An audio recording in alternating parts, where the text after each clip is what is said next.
4대국의 한반도 전쟁 억제 한풀이 전 미국 대통령 같은 사람은 내 그 설명을 듣고 당신의 그런 훌륭한 정책이 미국 지도자들이 다 알았으면 좋겠다고 널리 좀 알려달라고 부탁을 합니다. 믿을 수 없는 일이 지난주 일본 도쿄대학교에서 벌어졌습니다. 한 정치학 교수가 제자들 앞에서 갑자기 눈물을 흘리기 시작했습니다. 그리고 떨리는 목소리로 이렇게 말했어요. 우리가 36년간 지배했던 그 나라에서 이런 사람이 나올 줄 몰랐다. 우리가 얼마나 오만했는지 이제야 깨달았다. 도대체 무슨 일이 있었던 걸까요? 전기도 없고 제대로 된 길도 없는 그 작은 섬에서 태어난 한 아이. 그 아이가 어떻게 전 세계를 감동시킬 수 있었을까요? 안녕하십니까? 저는 독일 베를린 대학교에서 30년간 동아시아 정치사를 연구해온 한스 밀러입니다. 솔직히 말씀드리면 처음 한국에 대해 연구하라는 지시를 받았을 때 그리 흥미롭지 않았습니다. 독일은 유럽의 중심 국가이고 한국은 글쎄요, 분단된 작은 나라 정도로만 생각했거든요. 전쟁의 상처가 남은 개발도상국, 우리가 크게 신경 쓸 필요 없는 나라라고 여겼습니다. 하지만 제가 얼마나 편협하고 무지했는지 한 인물의 어린 시절을 알게 된 순간 깨달았습니다. 그때 제 모든 편견이 산산조각 났어요. 1924년 전라남도 신안군 하이도라는 작은 섬에서 한 아이가 태어났습니다.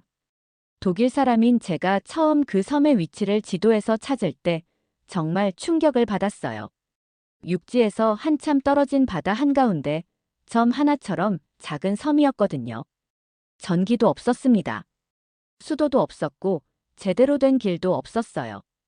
그 섬에서 가장 큰 건물이라고 해봐야 초등학교 하나뿐이었습니다. 아버지는 배를 부리는 일을 했고 어머니는 바닷가에서 농사를 지었어요.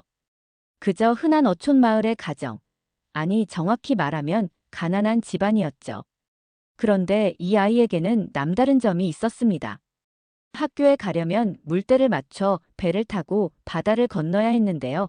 날씨가 좋지 않으면 배가 다니지 않았어요. 태풍이 오거나 파도가 높으면 며칠씩 배가 끊어지기도 했습니다. 다른 아이들은 그럴 때 그냥 집에 있었어요. 어쩔 수 없잖아. 배가 안 다니는데 하면서 말이죠. 하지만 김대중이라는 이 소녀는 달랐습니다. 믿기 어려우시겠지만 이 아이는 맨발로 물가를 걸어서라도 학교에 가려고 했어요. 썰물 때를 기다려서 드러난 갯벌과 바위를 건너 뛰면서요. 발가락 사이사이에 상처가 나고 피가 나도 개의치 않았습니다. 마을 어른들이 왜 그렇게까지 해서 학교에 가려고 하느냐고 물으면 그 소녀는 또렷한 목소리로 이렇게 대답했다고 합니다. 글을 배워야 세상을 바꿀 수 있어요. 고작 7살 아이의 입에서 나온 말이었습니다. 독일에서도 괴테나 베토벤 같은 위인들이 어린 시절부터 남달랐다고 하지만 이 정도로 명확한 목표의식을 가진 경우는 드물어요. 더 경이로운 것은 그 다음이었습니다. 이 아이는 학교에서 배우는 것만으로는 만족하지 않았어요. 집에 돌아와서도 계속 공부했습니다. 그런데 책이 없었어요. 궁핍한 집에 무슨 책이 있겠어요? 그래서 이 소년이 한 일이 뭔지 아세요? 마을에 며칠에 한 번씩 들어오는 신문을 구해다가 그것으로 공부했습니다. 한자 하나하나를 베껴 쓰면서 모르는 단어가 나오면 어른들에게 물어가면서 독학했어요. 당시 조선은 일제강점기였습니다. 조선어 교육이 금지되던 시절이었어요. 하지만 이 아이는 집에서 몰래 한글을 배웠습니다. 아버지와 어머니로부터 우리 역사와 문화를 들으면서 자신의 정체성을 잃지 않으려고 노력했어요. 제가 이 이야기를 처음 들었을 때 독일의 어떤 교육학자들보다 훨씬 체계적인 학습 철학을 가지고 있었다는 생각이 들었습니다. 스스로 목표를 세우고 방법을 찾고 끝까지 포기하지 않는. 이것이 바로 진정한 교육이 아닐까요? 그런데 더욱 충격적인 사실이 있었습니다. 이 소녀는 10살 때 이런 말을 했다고 해요. 언젠가 이 섬을 벗어나서 많은 사람들을 도울 거예요. 가난하고 억울한 사람들을 위해 싸울 거예요. 10살 아이가 한 말이라고 믿어지세요? 그것도 조선 총독부가 모든 것을 통제하던 그 어두운 시절의 말이에요. 그리고 무엇보다 인상 깊었던 것은 이 소년의 눈빛이었습니다. 당시 그를 가르쳤던 선생님들의 증언을 보면 모두 한결같이 눈빛이 달랐다고 말합니다. 무언가를 간절히 원하고 있는 듯한 불타는 열정이 느껴졌다고 해요. 한 일본인 교사는 개인 일기에 이렇게 적었습니다. 김대중이라는 조선 아이를 볼 때마다 가슴이 뭉클해진다. 이 아이는 분명 범상치 않다. 우리가 무시하고 있는 조선에도 이런 인재가 있다니. 고향 마을의 가난한 소년이 보여준 이런 의지력과 학습 열정. 이것이 나중에 어떤 기적을 만들어낼지 그때는 아무도 몰랐을 겁니다. 하지만 분명한 것은 이미 그 어린 나이에 세상을 바꿀 씨앗이 심어져 있었다는 것입니다. 제가 김대중의 유년기를 더 깊이 조사하면서 발견한 자료 중에 가장 충격적인 것이 있었습니다. 바로 그를 가르쳤던 일본인 교사 다카하시 게니치의 개인 일기였어요. 이 일기는 2018년에 일본에서 발견되었는데 거기에는 김대중에 대한 상세한 기록들이 남아 있었습니다. 독일 사람인 제가 이 일기를 읽으면서 느낀 감정은 말로 표현하기 어려웠어요. 1932년 4월 15일자 일기를 보면 이런 내용이 있습니다. 오늘도 김대중이라는 조선 아이가 맨발로 학교에 왔다. 발가락 사이사이에 상처가 나 있었지만 그 아이는 아픈 기색 하나 없이 교실 맨 앞자리에 앉아서 공부에 열중했다. 다른 아이들이 쉬는 시간에 놀 때도 혼자 책을 읽고 있었다. 이상하게도 이 아이만 보면 가슴이 뭉클해진다. 일제강점기 일본인 교사가 조선 아이에 대해 이런 감정을 느꼈다는 것 자체가 놀라운 일이었어요. 하지만 더 충격적인 것은 그 다음이었습니다. 1932년 6월자 일기에는 이런 기록이 있었어요. 김대중이 오늘 나에게 질문을 했다. 8살 아이가 어떻게 이런 생각을 할 수 있을까 싶을 정도로 깊이 있는 질문이었다. 도대체 그 아이가 무슨 질문을 했길래 일본인 교사가 이렇게 놀랐을까요? 다카하시 선생님의 기록에 따르면 김대중은 이렇게 물었다고 합니다. 선생님, 왜 사람들은 서로 다른 언어를 쓰면서도 마음은 똑같을까요? 제가 보기에는 일본 사람도, 조선 사람도 모두 웃을 때는 행복해 보이고 울 때는 슬퍼 보여요. 그런데 왜 서로 미워해야 하나요? 8살 아이의 입에서 나온 말입니다. 일제강점기라는 어두운 시대에 차별과 억압 속에서 자라던 조선의 한 아이가 이런 철학적인 질문을 했다는 게 믿어지세요? 독일에서도 칸트나 헤겔 같은 철학자들이 있었지만 8살에 이런 인간 본질에 대한 통찰을 보인 경우는 찾기 어렵습니다. 다카하시 선생님은 그날 일기에 이렇게 적었어요. 나는 대답할 수 없었다. 이 아이의 순수한 눈빛을 보면서 우리가 하고 있는 일이 과연 옳은 것인지 의문이 들었다. 김대중이라는 아이는 절대 범상치 않다. 이 아이는 언젠가 큰 사람이 될 것이다. 하지만 더욱 인상 깊은 일화는 그 다음 해에 벌어졌습니다. 1933년 겨울, 김대중이 9살 때였어요. 학교에서 일본 역사를 배우는 시간이었는데 다카하시 선생님이 메이지 유신에 대해 설명하고 있었습니다. 그때 김대중이 손을 들고 이렇게 말했다고 해요. 선생님, 일본이 서양 문물을 받아들여서 발전한 것처럼 조선도 좋은 것들을 배워서 더 나은 나라가 될 수 있지 않을까요? 다른 아이들은 무슨 말인지 잘 이해하지 못했지만 다카하시 선생님은 소름이 돋았다고 합니다. 9살 아이가 이미 근대화와 개혁에 대한 개념을 가지고 있었던 거예요. 그리고 그해 봄, 더욱 충격적인 일이 벌어졌습니다. 김대중이 다카하시 선생님에게 편지를 써서 전했는데 그 내용을 읽고 일본인 교사는 밤새 잠을 이루지 못했다고 해요. 편지에는 이렇게 적혀 있었습니다. 선생님께. 저는 선생님을 존경합니다. 선생님은 일본 사람이지만 조선 아이들을 차별하지 않고 가르쳐 주세요. 저도 커서 선생님처럼 사람을 가르치는 일을 하고 싶어요. 하지만 저는 조선 사람들을 가르치고 싶어요. 우리 조선도 일본처럼 좋은 나라가 될 수 있다고 알려주고 싶어요. 다카하시 선생님은 그 편지를 받고 일기에 이렇게 적었습니다. 오늘 김대중에게서 편지를 받았다. 나는 큰 충격을 받았다. 이 아이는 이미 조선의 미래를 생각하고 있었다. 복수심이나 원한이 아니라 조선을 더 나은 나라로 만들고 싶다는 순수한 열망을 가지고 있었다. 나는 부끄러웠다. 그리고 이런 문장도 있었습니다. 김대중이라는 아이를 보면서 깨달았다. 우리가 조선을 지배하고 있지만 진정한 힘은 이런 아이들에게서 나오는 것 같다. 언젠가 조선에도 위대한 지도자가 나타날 것이다. 그리고 그 시작이 바로 이 아이가 아닐까? 저는 이 기록들을 읽으면서 정말 많은 생각이 들었습니다. 독일도 과거에 많은 잘못을 저질렀지만 일본이 조선을 지배하면서도 이런 인재의 가치를 제대로 알아보지 못했다는 것이 안타까웠어요. 하지만 더욱 놀라운 것은 김대중이라는 소년이 원한보다는 이해를, 복수보다는 발전을, 미움보다는 사랑을 선택했다는 점이었습니다. 10살도 되지 않은 나이에 이미 진정한 지도자의 품격을 보여주고 있었던 거예요. 김대중의 어린 시절을 연구하면서 제가 가장 놀란 부분은 바로 이 시기였습니다. 1936년 그가 12살 때 벌어진 일들을 알게 되면서 저는 인간의 의지력이라는 것이 얼마나 위대한지 새삼 깨달았어요. 그해 겨울, 김대중의 집안에 큰 위기가 닥쳤습니다. 아버지가 병에 걸려 일을 할 수 없게 되었거든요. 당시 그 작은 섬에는 제대로 된 병원도 없었고 약도 구하기 어려웠습니다. 설상가상으로 그 해는 태풍 피해까지 겹쳐서 농사도 망쳤어요. 집안 형편이 너무 어려워져서 중학교 진학은 꿈도 꿀 수 없는 상황이 되었습니다.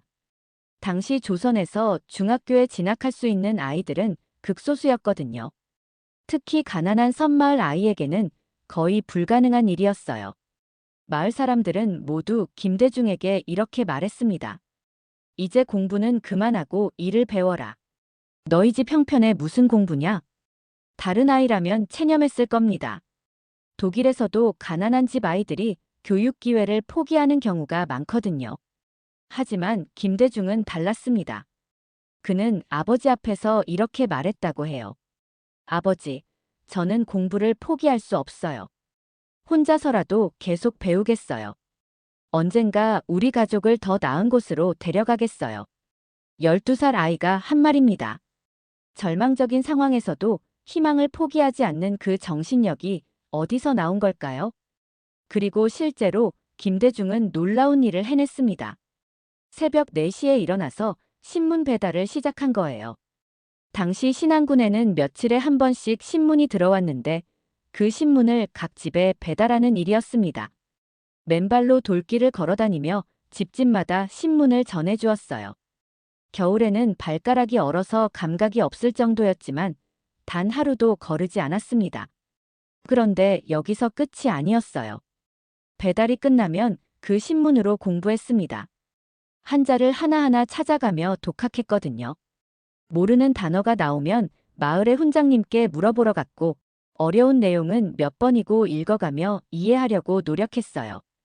정말 믿기 어려운 일이었습니다. 12살 아이가 새벽부터 밤늦게까지 일하면서도 공부를 포기하지 않았다니요. 그런데 더욱 감동적인 것은 1937년에 벌어진 일이었습니다. 김대중이 13살 때 마을에 일본 헌병이 들이닥쳤어요. 독립운동을 하던 청년을 잡으러 온 거였죠. 그날 김대중은 그 모든 상황을 목격했습니다. 일본 헌병들이 한 청년을 끌고 가면서 마을 사람들에게 겁을 주는 모습을 말이에요. 그 청년은 끌려가면서도 조선 독립만세를 외쳤습니다. 다른 아이들은 무서워서 집안에 숨어 있었지만 김대중은 그 광경을 똑똑히 지켜봤어요. 그리고 그날 밤 일기에 이렇게 적었다고 합니다. 오늘 진짜 용기가 무엇인지 알았다. 나도 언젠가 저런 사람이 되고 싶다. 무서운 것에 굴복하지 않고 옳다고 생각하는 것을 위해 목숨을 걸 수 있는 사람이 되고 싶다.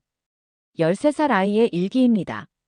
일제강점기라는 절망적인 상황에서 가난과 절망 속에서도 이런 각오를 다진 거예요.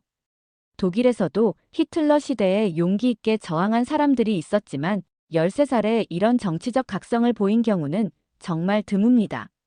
그리고 이때부터 김대중은 본격적으로 정치와 사회 문제에 관심을 갖기 시작했습니다. 신문을 통해 세상 돌아가는 것을 공부하면서 조선의 현실과 미래에 대해 깊이 생각했어요. 1938년 김대중이 14살 때 쓴 일기에는 이런 내용이 있었습니다. 언젠가 나도 이런 불공평한 세상을 바꾸는 일에 참여하고 싶다. 가난한 사람들이 억울하지 않은 세상, 힘없는 사람들도 당당하게 살 수 있는 세상을 만들고 싶다. 놀랍지 않나요? 14살 아이가 이미 사회개혁에 대한 구체적인 비전을 가지고 있었던 거예요. 그리고 그해 봄, 더욱 감동적인 일이 벌어졌습니다. 마을에 굶주리는 할머니가 있었는데 김대중이 자신의 신문, 배달비를 모아서 그 할머니에게 쌀을 사다 드린 거예요. 어머니가 우리도 어려운데 왜 남을 도우냐고 물으니 김대중은 이렇게 대답했다고 합니다. 나보다 더 어려운 사람을 돕는 것이 당연하지 않나요? 나중에 내가 힘이 생기면 더 많은 사람들을 도울 거예요. 14살 아이의 말입니다. 자신도 어려운 상황에서 남을 도울 줄 아는 마음. 이것이 바로 진정한 지도자의 자질이 아닐까요? 저는 이 이야기들을 알게 되면서 정말 많은 감동을 받았습니다. 독일의 어떤 교육 이론보다도 더 완벽한 인격 교육이 이미 그 섬마을에서 이루어지고 있었던 거예요. 고향 마을의 가난한 소년이 보여준 이런 품성과 의지력. 이것이 훗날 전 세계를 감동시킬 지도자의 밑바탕이 되었던 것 같습니다. 1939년 김대중이 15살이 되던 해에 그의 인생을 완전히 바꾼 사건이 일어났습니다. 저는 이 사건을 연구하면서 한 사람의 운명이 어떻게 한순간에 결정되는지 깨달았어요. 그해 가을, 김대중은 우연히 한 책을 발견했습니다. 마을 어른 중 한 분이 일본에서 몰래 가져온 책이었는데 제목이 민주주의란 무엇인가였어요. 물론 일본어로 된 책이었지만 김대중은 혼자 공부한 일본어 실력으로 그 책을 읽기 시작했습니다. 그 책을 읽으면서 김대중은 완전히 새로운 세계를 발견했어요. 민주주의, 인권, 자유, 평등. 이런 개념들을 처음 접한 거죠. 독일에서도 민주주의가 발달했다고 하지만 당시 일제강점기 조선에서 15살 아이가 이런 사상을 접했다는 것은 정말 기적 같은 일이었어요. 김대중은 그 책을 읽고 나서 일기에 이렇게 적었습니다. 오늘 놀라운 책을 발견했다. 사람은 누구나 평등하다고 했다. 가난하거나 힘이 없어도 똑같은 권리를 가진다고 했다. 정말 그런 세상이 올 수 있을까? 조선에도 그런 세상이 올 수 있을까? 하지만 그 다음 문장이 더욱 놀라웠어요. 나는 그런 세상을 만드는 일에 내 인생을 걸겠다. 가난하고 억울한 사람들이 당당하게 살 수 있는 나라를 만들겠다. 15살 아이가 자신의 인생 목표를 이렇게 명확하게 정한 거예요. 독일의 그 어떤 정치 지도자도 이렇게 어린 나이에 확고한 신념을 갖지는 못했을 겁니다. 그리고 그해 겨울, 더욱 극적인 일이 벌어졌습니다. 김대중이 살던 마을에 일본군이 와서 젊은이들을 강제로 징용하려고 했어요. 마을 사람들은 모두 두려워하며 숨어 있었습니다. 그런데 김대중은 달랐어요. 그는 마을 어른들 앞에서 이렇게 말했다고 합니다. 우리가 계속 숨어만 있으면 안 됩니다. 언젠가는 우리도 당당하게 맞서야 해요. 지금은 힘이 없지만 준비하면 언젠가 기회가 올 거예요. 15살 아이가 어른들 앞에서 이런 말을 했다는 게 믿어지세요? 마을 사람들은 모두 놀랐다고 해요. 어린아이의 입에서 이런 당당한 말이 나올 줄 몰랐거든요. 그 후 김대중은 더욱 체계적으로 공부하기 시작했습니다. 정치, 경제, 역사, 철학. 신문과 몇 권 안 되는 책으로 독학했어요. 특히 민주주의 국가들의 정치 제도를 열심히 공부했습니다. 1940년 김대중이 16살 때 쓴 일기를 보면 이런 내용이 있어요. 미국과 영국 같은 나라에서는 국민이 지도자를 뽑는다고 한다. 정말 신기하다. 조선에도 언젠가 그런 날이 올까? 나는 그런 날이 반드시 올 것이라고 믿는다. 그리고 그때 나도 조선을 위해 일할 것이다. 이때부터 김대중은 정치에 대한 구체적인 꿈을 갖기 시작했어요. 하지만 그의 정치관은 남달랐습니다. 힘으로 상대를 누르는 것이 아니라 대화와 설득으로 문제를 해결하는 정치를 꿈꿨거든요. 그해 여름, 김대중은 마을의 다른 청년들과 함께 비밀스럽게 공부 모임을 만들었습니다. 미래연구회라는 이름이었어요. 일주일에 한 번씩 모여서 책을 읽고 토론했습니다. 물론 일본 당국에 발각되면 큰일 날 수 있는 위험한 일이었어요. 하지만 김대중은 두려워하지 않았습니다. 오히려 이렇게 말했다고 해요. 위험하다고 해서 아무것도 안 하면 우리는 영원히 무지한 채로 살아야 해요. 지금 공부하지 않으면 나중에 기회가 와도 준비가 안 될 거예요. 정말 놀라운 통찰력이었습니다. 16살에 이미 준비된 지도자가 되어야 한다는 것을 알고 있었던 거예요. 저는 이 부분을 연구하면서 정말 큰 감동을 받았습니다. 독일에서도 젊은이들이 공부 모임을 만들곤 하지만 일제강점기라는 극한 상황에서 이런 용기를 보인 것은 정말 대단한 일이었어요. 그리고 무엇보다 인상 깊었던 것은 김대중이 단순히 일본에 대한 원한이나 복수심으로 이런 일을 한 것이 아니라는 점이었습니다. 그는 진정으로 더 나은 세상을 만들고 싶어 했거든요. 1945년 해방이 되었을 때 김대중은 21살이었습니다. 저는 이때부터의 그의 행보를 연구하면서 정말 놀라지 않을 수 없었어요. 어린 시절부터 준비해온 그의 철학과 신념이 드디어 현실에서 발휘되기 시작한 거거든요. 해방 직후 조선은 혼란 그 자체였습니다. 정치적 이념 갈등, 경제적 파탄, 사회적 무질서, 모든 것이 뒤엉켜 있었어요. 많은 사람들이 절망하고 있을 때 김대중은 오히려 희망을 품었습니다. 그는 고향 섬에서 내려와 목포로 나왔어요. 그리고 놀라운 일을 시작했습니다. 21살의 청년이 정치에 뛰어든 거예요. 하지만 그의 정치는 남달랐습니다. 당시 대부분의 정치인들은 일본어를 섞어서 연설했어요. 오랜 식민지 생활 때문에 순수한 우리말로 연설하기 어려웠거든요. 하지만 김대중은 달랐습니다. 그는 처음부터 끝까지 순수한 우리말로만 연설했어요. 더 놀라운 것은 그의 연설 내용이었습니다. 다른 정치인들이 이념 갈등이나 권력 투쟁에 집중할 때 김대중은 이렇게 말했어요. 우리가 해야 할 일은 서로 싸우는 것이 아닙니다. 가난하고 힘없는 사람들을 위해 일하는 것입니다. 진정한 정치는 국민을 위한 것이어야 합니다. 21살 청년의 입에서 나온 말이라고 믿어지세요? 독일의 젊은 정치인들도 이런 성숙한 정치 철학을 가지기는 쉽지 않을 거예요. 그리고 1950년 한국 전쟁이 터졌을 때 김대중은 더욱 놀라운 모습을 보여주었습니다. 많은 사람들이 피난을 가거나 혼란에 빠져 있을 때 그는 오히려 고향으로 돌아가서 마을 사람들을 도왔어요. 당시 그가 한 일들을 보면 정말 믿기 어려울 정도예요. 피난민들을 위한 임시 거처를 마련하고 식량을 구해다 나누어주고 부상자들을 돌봤습니다. 26살의 청년이 혼자서 이 모든 일을 해낸 거예요. 하지만 더욱 감동적인 것은 그의 철학이었습니다. 전쟁 중에도 그는 원수를 미워하지 않았어요. 심지어 이런 말을 했다고 합니다. 전쟁이 끝나면 우리는 용서해야 합니다. 미움으로는 새로운 나라를 만들 수 없어요. 전쟁 중에 이런 말을 할 수 있는 사람이 몇이나 될까요? 독일도 2차례 세계대전을 겪었지만 전쟁 중에 이런 관용의 정신을 보인 지도자는 찾기 어려워요. 1953년 휴전이 되고 나서 김대중은 본격적으로 정치 활동을 시작했습니다. 하지만 그의 정치는 처음부터 남달랐어요. 권력을 위한 정치가 아니라 정말로 국민을 위한 정치를 했거든요.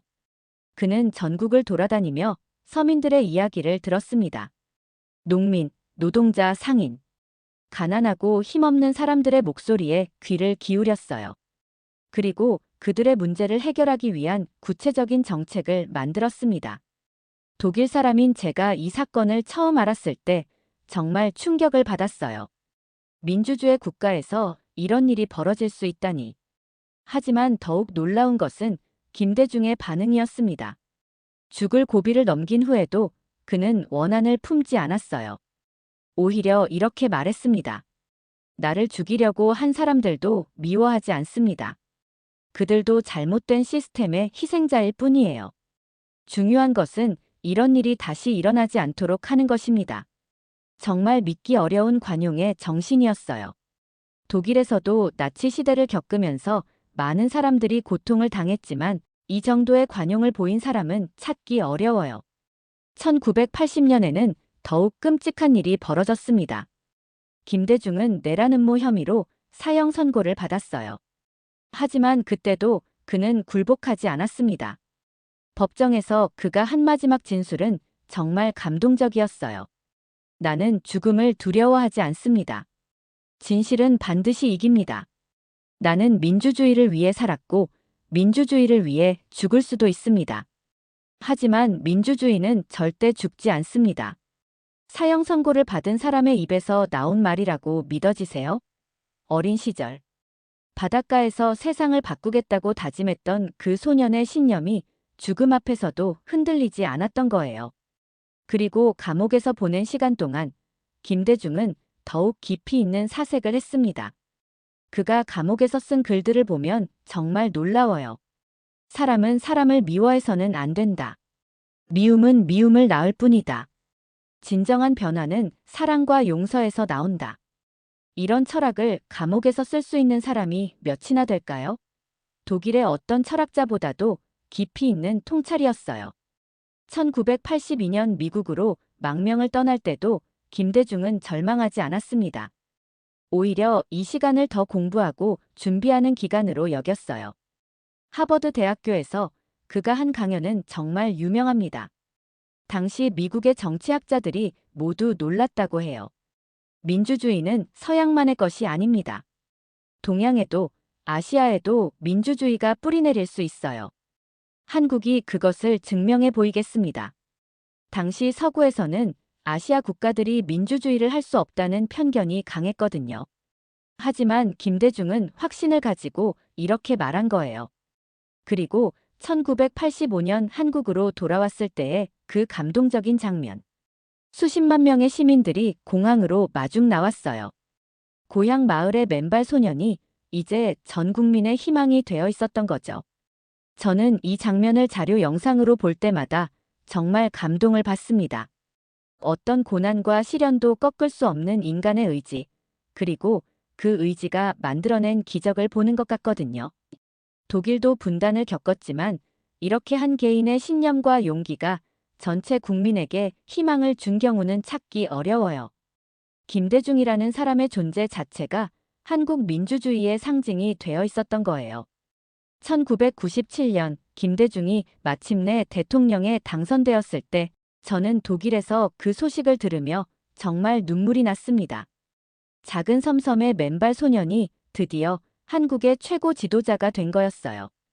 하지만 그때 한국은 IMF 경제 위기라는 절체절명의 상황이었습니다. 국가가 부도 직전까지 몰린 상태였거든요. 많은 사람들이 이제 한국은 끝났다고 말했어요. 독일에서도 한국 경제에 대해 비관적인 전망이 많았습니다. 작은 나라가 세계화 시대에 살아남기 어렵다. 아시아의 용시대는 끝났다는 분석들이 쏟아졌어요. 하지만 김대중은 달랐습니다. 취임사에서 그가 한 말은 정말 놀라웠어요. 위기는 기회입니다. 우리는 이 위기를 통해 더 강한 나라가 될 것입니다. 국민 여러분, 우리가 함께하면 못할 일이 없습니다. 그리고 실제로 그는 기적을 만들어냈습니다. 국민 여러분, 금 모으기 운동에 참여해 주세요라는 그의 호명에 200만 명이 넘는 국민들이 자발적으로 참여했어요. 독일 사람인 제가 이 장면을 볼 때 정말 충격을 받았습니다. 한 지도자의 진정성 있는 호소에 온 국민이 하나가 되어 응답하는 모습. 이것이 바로 진정한 리더십이구나 싶었어요. 독일에서도 경제 위기를 겪은 적이 있지만 이렇게 국민과 지도자가 하나가 되어 위기를 극복한 경우는 찾기 어려워요. 그리고 김대중은 더 놀라운 정책들을 펼쳤습니다. IT 산업 육성, 벤처기업 지원, 창업 활성화. 당시로서는 정말 혁신적인 정책들이었어요. 2000년에 들어서자 한국은 완전히 달라져 있었습니다. 경제가 회복된 것은 물론이고 IT 강국으로 발돋움하고 있었어요. 세계은행에서는 가장 성공적인 경제 위기 극복 사례라고 극찬했습니다. 하지만 진짜 기적은 그해 6월에 벌어졌습니다. 김대중이 분단 55년 만에 처음으로 북한을 방문한 거예요. 김정일과의 정상회담이 성사된 것이죠. 저는 그때 독일에서 그 장면을 생중계로 지켜봤는데 정말 믿기 어려웠어요. 작은 섬에서 태어난 그 소년이 이제 한반도의 평화를 위해 최전선에서 노력하고 있었던 거예요. 김대중이 평양에서 김정일과 악수하는 장면. 그 순간 전 세계가 주목했습니다. CNN에서는 한반도에 새로운 희망이 시작되었다고 보도했고, BBC에서는 김대중의 용기 있는 도전이라고 평가했어요. 독일도 분단을 겪었기 때문에 저는 그 의미를 더 깊이 이해할 수 있었습니다. 분단된 민족의 화해와 평화. 이것이 얼마나 어려운 일인지 독일 사람들은 잘 알거든요. 그리고 그해 10월, 정말 믿기 어려운 소식이 전해졌습니다. 김대중이 노벨 평화상을 받게 되었다는 거예요. 노벨위원회는 수상 이유를 이렇게 발표했습니다. 김대중은 한반도와 동아시아의 민주주의와 인권 신장, 그리고 남북한의 화해와 협력을 위해 평생을 바쳤다. 그는 동아시아의 넬슨 만델라이다. 바닷가 썸마을의 맨발 소년이 인류 최고의 상을 받게 된 거예요. 저는 그 소식을 듣고 정말 눈물이 났습니다. 독일에서도 많은 사람들이 감동했어요. 특히 베를린 장벽이 무너진 것을 경험한 독일 사람들에게는 김대중의 평화 노력이 더욱 특별하게 다가왔거든요. 노벨 평화상 시상식에서 김대중이 한 연설은 정말 감동적이었습니다. 저는 가난한 섬에서 태어났습니다. 하지만 저에게는 꿈이 있었어요. 모든 사람이 자유롭고 평등하게 살 수 있는 세상을 만들고 싶었습니다. 오늘 이 자리에 선 것은 저 개인의 영광이 아닙니다. 한국 국민 모두의 영광입니다. 그리고 이런 말도 했어요. 고통은 선택할 수 없지만 고통에 대응하는 방식은 선택할 수 있습니다. 저는 미움 대신 용서를, 절망 대신 희망을 선택했습니다. 저는 이 연설을 들으면서 정말 많은 생각이 들었습니다. 어린 시절 글을 배워야 세상을 바꿀 수 있다고 말했던 그 소년이 정말로 세상을 바꾼 거였어요. 전 세계 언론들이 김대중을 조명했습니다. 뉴욕타임스는 기적의 대통령, 타임지는 아시아의 희망, 르몽드는 동양의 간디라고 불렀어요.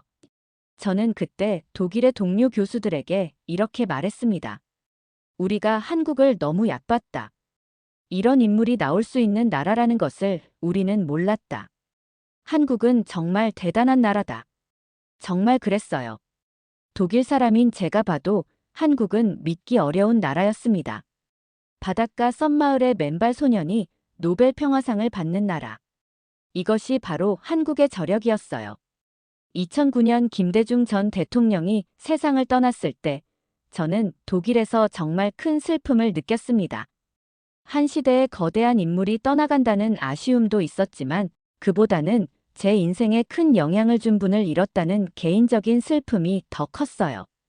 김대중의 삶을 연구하면서 저는 완전히 달라졌습니다. 독일이 유럽의 중심이고 한국은 변방의 작은 나라라고 생각했던 제 편견이 완전히 무너졌거든요. 독일도 분명 좋은 나라입니다. 경제적으로 발달했고 문화적으로도 훌륭한 전통을 가지고 있어요. 하지만 김대중 같은 인물이 나올 수 있을까요? 솔직히 확신할 수 없어요. 독일에서는 대부분 좋은 환경에서 태어나서 체계적인 교육을 받습니다. 하지만 김대중은 정말 아무것도 없는 상황에서 스스로를 만들어냈어요. 이것이야말로 진정한 교육의 완성 아닐까요? 특히 그의 관용과 용서의 정신을 보면서 저는 정말 많은 것을 배웠습니다. 독일도 과거에 많은 잘못을 저질렀지만 김대중처럼 원수까지도 용서할 수 있는 넓은 마음을 가진 지도자는 찾기 어려워요. 2010년에 저는 처음으로 한국을 방문했습니다. 김대중이 태어난 그 작은 섬, 하이도까지 가봤어요. 정말 작은 섬이었습니다. 지금도 인구가 몇백 명 안 되는 조용한 섬이었어요. 그 섬에서 저는 정말 많은 감동을 받았습니다. 김대중이 맨발로 다녔다는 그 길을 직접 걸어봤거든요. 돌이 많고 울퉁불퉁한 길이었어요. 이런 길을 맨발로 매일 다녔다는 게 정말 믿기 어려웠습니다. 그리고 마을 어르신들을 만나서 이야기를 들어봤는데 모두 한결같이 대중이는 어릴 때부터 남달랐다고 말씀하시더군요. 한 할아버지는 이렇게 말씀하셨어요. 대중이가 어릴 때 이런 말을 했어. 할아버지, 저는 커서 우리 마을을 유명하게 만들 거예요. 그때는 농담인 줄 알았는데 정말 그렇게 됐지. 저는 그 이야기를 듣고 정말 소름이 돋았어요. 어린 시절부터 이미 자신의 운명을 예감하고 있었던 것 같더라고요. 서울에서도 김대중과 관련된 여러 장소들을 방문해 봤습니다. 그가 연설했던 곳들, 감옥에 있었던 곳들. 한국의 민주화 역사가 생생하게 느껴졌어요. 특히 김대중 도서관에서 그의 육성을 들어봤는데 정말 감동적이었습니다. 어려운 상황에서도 절대 포기하지 않는 그 의지력, 원수도 용서하는 넓은 마음. 이런 것들이 그의 목소리에서 그대로 느껴졌어요.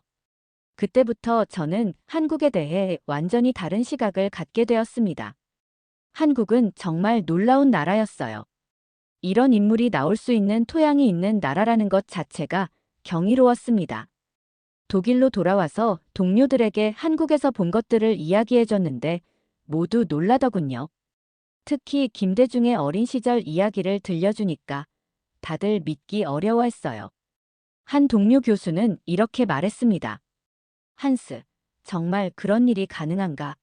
그렇게 가난한 환경에서 노벨 평화상을 받는 사람이 나올 수 있다고. 저는 확신을 가지고 대답했어요. 가능하다. 한국이라는 나라에서는 가능하다. 그것이 바로 한국의 저력이다. 지금 저는 한국을 세계에서 가장 존경하는 나라 중 하나로 생각합니다. 경제적 발전도 놀랍지만 무엇보다 김대중 같은 인물을 만들어낸 그 정신적 토양이 경이롭다고 생각해요. 독일도 좋은 나라지만 솔직히 한국이 더 위대한 나라인 것 같습니다. 물질적인 것보다 정신적인 가치를 더 중시하는 나라. 어려운 상황에서도 희망을 잃지 않는 나라. 이런 나라가 바로 한국 아닐까요? 만약 제게 기회가 주어진다면 저도 한국에 가서 살고 싶습니다. 김대중이 걸었던 그 길을 따라 살아보고 싶어요. 작은 섬섬의 맨발 소년이 보여준 그 꿈과 의지를 제 삶에서도 실천해보고 싶습니다. 한국은 정말 세계의 희망입니다. 김대중 같은 인물이 나올 수 있는 나라라면 앞으로도 더 많은 기적을 만들어낼 것이라고 확신합니다. 그리고 그 기적들이 전 세계에 희망을 줄 것이라고 믿어요. 바닷가 썸마을의 맨발 소년에서 노벨 평화상 수상자까지. 이것이 바로 한국이 가진 무한한 가능성의 증거 아닐까요? 저는 이제 한국을 진심으로 사랑하고 존경합니다. 여러분, 오늘 독일 교수님을 통해 들어본 김대중 대통령의 어린 시절 이야기 어떠셨나요? 전라남도 신안의 작은 섬에서 태어난 맨발의 소년이 일제강점기의 절망적인 상황에서도 글을 배워야 세상을 바꿀 수 있다는 신념 하나로 모든 어려움을 이겨내고 마침내 전 세계가 인정하는 노벨 평화상 수상자가 되었다는 이야기. 정말 믿기 어려우면서도 감동적이지 않나요? 특히 일본인 교사까지도 감동시켰던 그 어린 소년의 순수한 마음, 원수도 용서할 줄 아는 넓은 품성, 그리고 절대 포기하지 않는 불굴의 의지. 이 모든 것들이 어린 시절부터 이미 김대중 안에 있었다는 것이 정말 경이롭습니다. 댓글로 오늘 이야기에 대한 여러분의 생각을 자유롭게 나눠주세요. 혹시 김대중 대통령과 관련된 다른 감동적인 이야기를 알고 계시다면 함께 공유해 주시고요. 오늘 이야기가 감동적이셨다면 소중한 분들께도 꼭 공유해주세요. 이런 위대한 한국인의 이야기가 더 많은 분들에게 전해져야 한다고 생각합니다. 구독과 좋아요도 눌러주시면 앞으로도 더욱 감동적인 한국인들의 이야기로 찾아뵙겠습니다. 끝까지 들어주셔서 정말 감사합니다.